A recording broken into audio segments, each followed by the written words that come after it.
I wanted to draw attention to a study I found recently, not because it's exceptional or it's amazing, but just for how incredibly typical it actually is. It's called The Effect of Proximity to Failure on Perceptual Responses to Resistance Training. And this is this type of scholarship you can expect when we're looking at failure or high-intensity resistance training. They conclude, overall, assessing perceptual responses may help inform reps in reserve prescriptions to promote desired outcomes whilst limiting negative feelings that may compromise long-term adherence.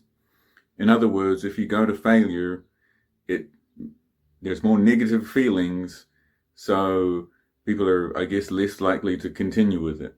But here's the thing. As someone who has focused on intensity and matched my volume to that intensity, I am currently training 120 times less than this study. So this study that is supposedly telling us something useful about going to failure as opposed to leaving reps in reserve is training each participant with 15 sets every week. There's no justification for that.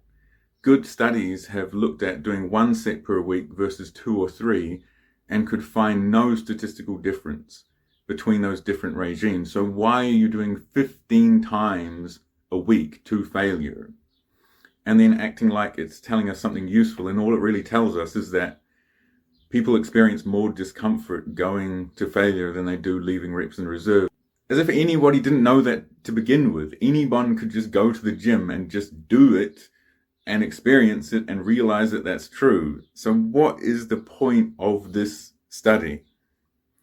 And this is what I mean when I say it's hard to believe that this is actually genuine. It seems so disingenuous to put this forward and pretend like it means something, that it's informing us of anything at all. It just seems to me that they've picked their side and they train a certain way. They've got this tribal instinct to just justify their way of doing things by making these completely and utterly pointless studies.